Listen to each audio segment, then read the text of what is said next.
Good day to you all. June 22nd. Happy Father's Day. Yesterday, anyway. One of the big crazes, well, I guess gaining popularity is what I should say, just because it's a pretty expensive practice, is the buffalo system. Dr. Grant Woods talks about it a lot, and he has kind of led the charge, I think, in this. But buffalo system is the Crimper. So you take cereal rye from last year, and this spring, when it comes into the stage where it is shedding, well, this is not a cereal rye, but this is a good example. I'll show you. It's kind of shedding these seeds are starting to form and shedding that. They call it kind of the milk stage or whatever, but you go and you crimp with this machine, this little roller. It's called a chevron pattern. You can kind of see the V chevron pattern. You crimp the stalks of the cereal rye, and it kills it. And it kills it, and it forms a form of mulch or layer to protect the soil from getting too hot, protects the new seed from getting too hot and blowing and critters, and holds more moisture. And the theory behind it, it will add more organic matter, and you'll use less fertilizer doing this system. So we're going to try it today. I'm going to go to a hunt club that I have. I'm going to hook this up. I'm renting one today. I'm at Gateway Manufacturing in Clare. And just a quick word on them too. They have a lot of equipment for food plots, and they're getting some smaller things. They got a lot of farm equipment in general, but they have this collie mulcher here. This collie mulcher is a 6-footer. It's a $11.75. They have tow behind crimper. I don't know the price of this, but here's a tow behind crimper. I don't know if you can see it. They got a couple 2-row corn machines with fertilizer boxes. One's a no-till, one's not. And there's a cul-de-packer over there. So yeah, the phone number is 989-386-4198. This is an Amish-owned place. They got tons of farm equipment. So I'll pick this up at the hunt club.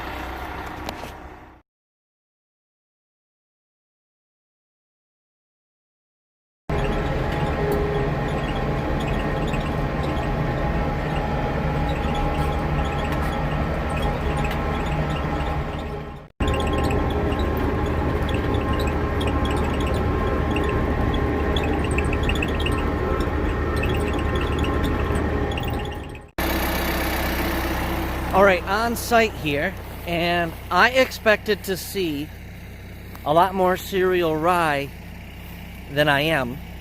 All I'm seeing is mostly basically a cool season grass just coming up in this plot. This stuff here, this is just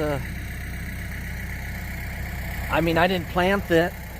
Now the yellow is last year's brassica, and I think, and so last August I plant, it was 50 to 75 pounds of cereal rye per acre, and you can see that's very, very limited here.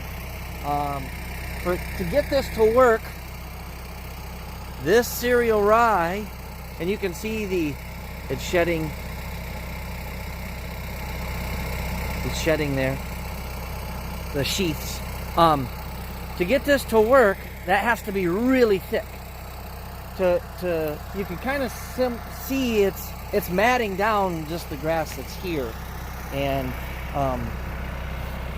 in some areas it's putting in some good dents. But I just think this is going to flip right back up, and I'll have to come back through and either mow it. I planned on spraying it with Roundup anyway, my planter's a semi no-till planter. The way like Grant Woods promotes this is he plants, so after you're crimping, or before, or while, I mean not before but during, like I could put a crimper on the front of the bucket and then have a planter on the back, and I could do it all in one pass. If I was planting something like soybeans, which is pretty ideal if you could get that to go. Now, I could still do that here. This hunt club in particular doesn't want that to happen. And I'm going to be back in about a month anyway planting for fall plots. So that's just not feasible. What I'm thinking, my thoughts for doing this was to kind of eliminate some spraying of Roundup and having this matted weed barrier as my weed suppression.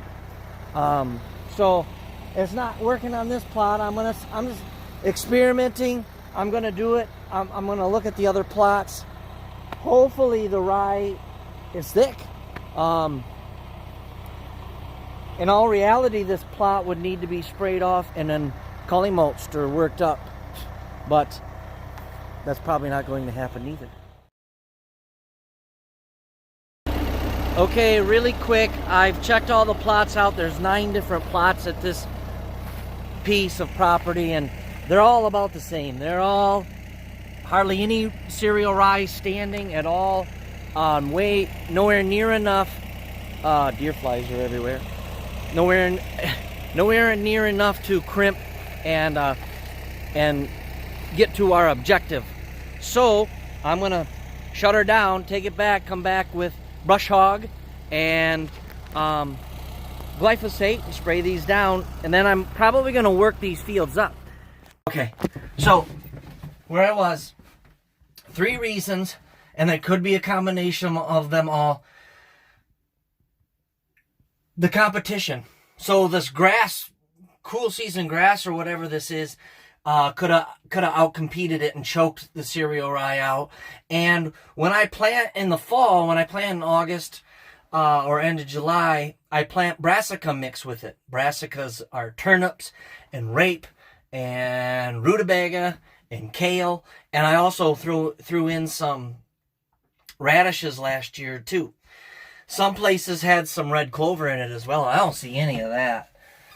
I see the yellow flowers, which is last year's brassicas, couple daisy-like flowers, and a lot of grass. This is a really thin seeding out right now.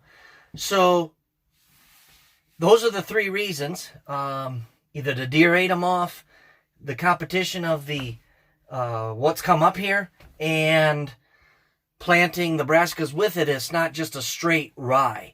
And I thought I planted the rye pretty heavy last year, 50 to 75 pounds per acre. So that's it for this one. This is long enough. This system's challenging and expensive to do. I was able to rent that crimper, but to buy one, you're probably looking at $3,000.